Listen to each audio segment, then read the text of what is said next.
Salut les makers, j'espère que vous allez bien. Aujourd'hui, on découvre ensemble une imprimante que vous connaissez peut-être déjà, la Gitech A20M, une imprimante qui nous permet d'imprimer en deux couleurs, mais également de faire du dégradé de couleurs, donc c'est vraiment sa particularité. Je vais faire un rapide déballage et un rapide montage de cette imprimante, car elle est déjà assez connue, donc on y va, c'est parti.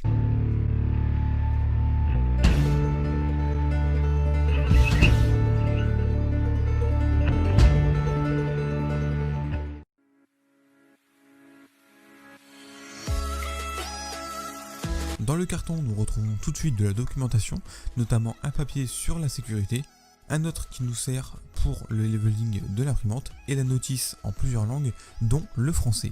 En dessous de la première couche de mousse, on va retrouver le portique du haut de l'imprimante et quelques accessoires, notamment le cordon d'alimentation qui est une prise européenne, les deux moteurs d'extrudeur pour imprimer en plusieurs couleurs, un sachet d'accessoires avec la carte micro SD, quelques vis, ainsi que les détecteurs de filaments, les deux supports de bobines, et nous avons un sachet avec différents types d'outils, de clés, etc., de bus de rechange et un sachet de vis supplémentaires. Nous avons également la spatule qui n'est pas biseautée et qui m'a l'air déjà bien usée, quelques serflex et deux tubes PTFE qu'il va falloir garder précieusement car il n'y a que ceux-là qui rentreront dans le hot-end. Nous avons aussi deux échantillons de filaments et un câble USB. Avec l'imprimante, nous n'avons pas d'ultra base, ce qui est plutôt dommage. Je m'attendais vraiment à avoir une ultra base. Il y a simplement un bultac à venir coller sur le plateau de l'imprimante, ce qui n'est vraiment pas ce que je préfère. On va maintenant passer à la partie montage et on va prendre le portique du haut, le placer sur la base de l'imprimante et visser par le dessous et brancher les différents câbles. C'est parti.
Cette imprimante dispose de quand même pas mal de qualités, donc je vais vous les citer, ensuite je passerai au point négatif. Vous avez notamment sur le côté droit de l'imprimante le port micro SD, la carte SD qui se met d'ailleurs à l'envers, ainsi que le port USB. Sur le côté gauche, au fond, vous avez l'entrée 220 volts ainsi que le bouton on-off. Vous avez un écran qui est assez grand avec son bouton rotatif. L'écran est comme les Creality Under 3, mais je trouve que le contraste ici est beaucoup plus doux, ce qui est agréable à l'œil. Nous avons la même tête d'impression que sur la Gitech A10, avec le même système de refroidissement, le support du 3D Touch qui est déjà installé. Le système de refroidissement est vraiment exactement le même que sur la Gitech A10. En revanche, tout ce qui est hot-end, c'est différent. Ici, nous avons quelque chose fait exprès pour la double extrusion, notamment pour le mélange de couleurs, et d'ailleurs tout le hot-end est propriétaire. Nous avons également deux tubes PTFE reliés à deux extrudeurs, eux-mêmes reliés aux bobines de filament pour pouvoir imprimer en deux couleurs. Les extrudeurs ont beaucoup de couple, ce qui est plutôt bien, néanmoins pour faire entrer le filament, c'est vraiment difficile et je pense que je les changerai dans le futur. Comme sur la A10, nous avons un attache-câble sur l'arrière du plateau pour tenir nos câbles. D'ailleurs, les câbles sont dans de la gaine de nylon, ce qui est plutôt une bonne chose et sont bien organisés. Le câble de la tête d'impression est aussi bien que sur la A10, ce qui est une bonne chose. Et nous avons également tout l'électronique qui est logé dans une base en métal, ce qui est vraiment une bonne chose. Et surtout, ce qui est bien avec cette imprimante, c'est que nous avons une surface imprimable de 255 par 255 par 255 mm de haut. Nous avons également une reprise d'impression après coupure de courant et 2 détecteurs de fin de filament, ce qui est très pratique pour finir vos fins de bobine. L'imprimante a pas mal de qualité, c'est vrai, mais elle a quand même un gros défaut, c'est qu'elle fait énormément de bruit et ça peut vraiment faire toute la différence, surtout si elle est installée dans un bureau par exemple. La tête d'impression, il y a 2 ventilateurs de 30 par 30 par 10 de chaque côté et ils font vraiment beaucoup de bruit. Le ventilateur radial fait également beaucoup de bruit lorsqu'il est à sa pleine puissance. Nous avons les moteurs qui, lorsqu'ils font de la rétractation, lorsqu'ils viennent faire rétracter le filament, on va entendre les moteurs fonctionner, ils vont faire une sorte de petit bip, ce qui est plutôt dérangeant. Donc oui, on les entend et de plus le filament est vraiment dur à mettre à l'intérieur. Au niveau des axes X et Y, on a également le bruit des moteurs qui est assez important, mais surtout nous avons un ventilateur de 60 mm qui est logé sous l'imprimante pour refroidir l'électronique, qui est vraiment très bruyant. Alors celui-ci on l'entend beaucoup et c'est vraiment un défaut qui peut être rédhibitoire pour cette imprimante. Je vous laisse écouter un peu le bruit que fait cette imprimante pour que vous ayez une idée.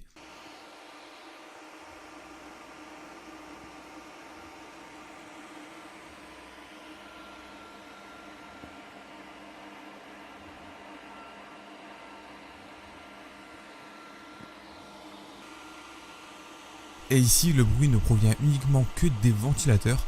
Alors imaginez un peu lorsque l'imprimante est en route et que les moteurs fonctionnent. Maintenant, j'ai quelques impressions à vous montrer. C'est parti, timelapse.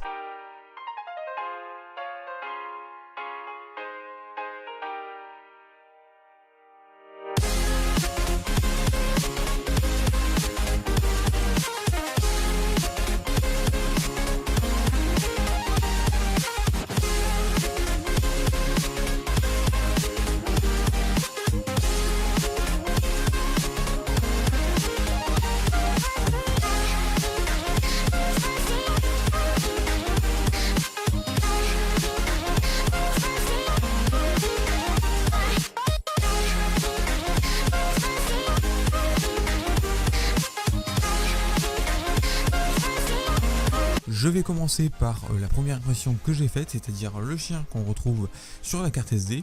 Il est plutôt bien réussi, même si on voit quelques lignes et quelques layers. Donc peut-être que le filament s'est mal mélangé, ce qui rend les layers un peu visibles. Néanmoins, il est plutôt bien réussi. J'ai eu un petit problème au niveau des overhangs, au niveau des oreilles et du menton, mais ça reste quand même correct. Ensuite, j'ai imprimé une pièce d'une seule couleur parce qu'elle ne peut pas faire bien une impression de couleur si déjà elle ne fait pas bien une impression une couleur. Mais ici, il n'y a rien à dire. On a un petit peu de salmon skin et un petit peu de ghosting sur cette pièce. Néanmoins, la qualité est vraiment très bonne. De même, il n'y a pas eu de stringing entre les 2 oreilles de cette pièce. J'ai ensuite imprimé un Benchy ici à 50% de bleu de chez Grossiste 3D et à 50% de vert foncé de chez GT 3D Maker. J'aime beaucoup la couleur, l'impression est vraiment très bonne. Il n'y a aucun problème particulier sur ce Benchy, il est vraiment très beau. Un petit peu de ghosting et un petit peu de salmon skin pour cette pièce également. En dessous, on peut lire CT 3D Maker. À l'arrière, on ne peut pas lire par contre les inscriptions. Néanmoins, ce Benchy est vraiment très bien.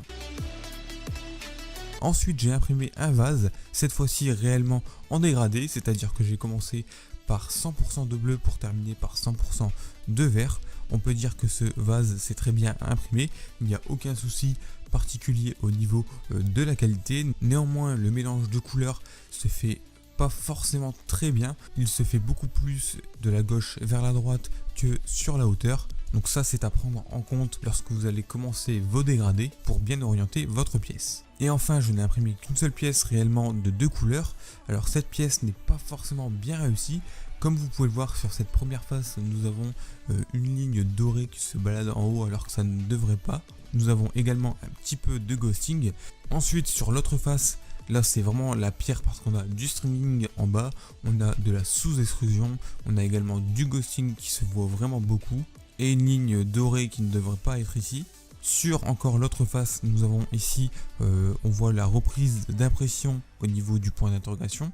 On voit donc bien que la qualité ici n'est pas vraiment très bonne. De plus, pour cet objet, il a fallu que j'imprime une tour de purge, un rond de purge, parce qu'effectivement sur Cura c'est un rond de purge, et ce rond il est quand même plutôt conséquent au niveau du poids.